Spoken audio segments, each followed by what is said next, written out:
Nous allons voir maintenant l'application WordPress dans ses pré-réglages après l'activation d'un compte gratuit chez l'hébergeur WordPress.com.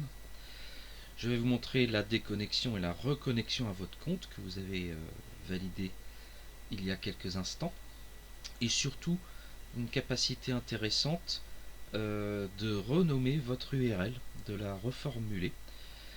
Je commence donc par vous montrer simplement comment revenir à votre espace de travail WordPress que nous voyons là. C'est très simple. Vous voyez en haut votre nom d'usage après votre création de compte. Vous faites se déconnecter par le menu dynamique et vous revenez sur le site wordpress.com. Je peux même démontrer complètement la démarche, c'est-à-dire je relance un navigateur. Je vais bien sûr me connecter de nouveau sur la plateforme wordpress.com par une simple recherche. N'hésitez pas à valider vos favoris pour cela. Je me retrouve sur la page d'accueil du site wordpress.com et là je vais faire connexion, tout simplement, en haut à droite. Je valide avec la même méthode, donc là je vais valider avec un compte Gmail, donc je poursuis avec Google.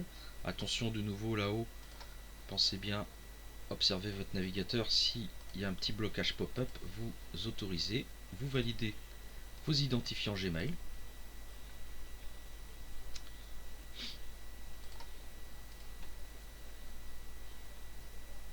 Et vous voilà tout simplement de nouveau dans votre espace de travail WordPress.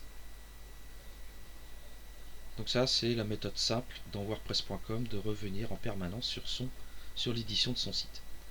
Alors l'autre thème, l'autre partie intéressante, c'est que vous voyez, on a dans WordPress, on peut aller sur son site pour le vérifier, pour l'observer. Vous voyez qu'ici, j'ai ma page internet, mais je vois que mon URL est la suivante, c'est-à-dire que WordPress m'a créé un domaine pas forcément très approprié, qui était lié en fait à mon compte Gmail. Alors un des intérêts majeurs de WordPress.com, c'est que je peux tout simplement, par le menu options payantes, on voit mon statut gratuit, j'ai choisi l'option gratuite. Donc je valide le menu de WordPress options payantes et je vais sur domaine. Je vais trouver donc mon domaine actuel. Alors je précise que le suffixe wordpress.com nous est imposé. C'est la seule contrainte bien sûr du mode gratuit.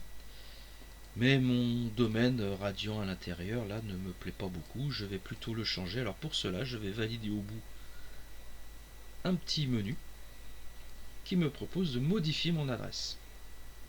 Et ici je vais plutôt proposer ma future URL. Alors je vous rappelle, vous pouvez tester vos initiales, votre nom pour avoir une URL qui vous corresponde. WordPress me dit si elle est disponible ou pas. Donc en l'occurrence là, je vais déposer. J'ai rajouté un 0 pour 53 000, voilà. Bon, cette adresse est dispo. Vous pouvez mettre le nom de votre entreprise simulée si vous le souhaitez. Vous pourrez toujours renommer d'ailleurs votre site pour le personnaliser plus tard. Donc par exemple, je vais l'appeler aussi 53 octets, c'est le nom de mon entreprise. Je vérifie, WordPress va me dire si elle est dispo. Elle est tout à fait dispo, donc 53 octets.wordpress.com pourra être ma future URL. Je vais la valider en faisant suivant. Donc il me dit mon ancienne URL va être supprimée et remplacée par celle-ci. Donc je comprends et je modifie l'adresse de mon site. Ça y est. Je peux la tester en revenant sur mon menu WordPress en haut à gauche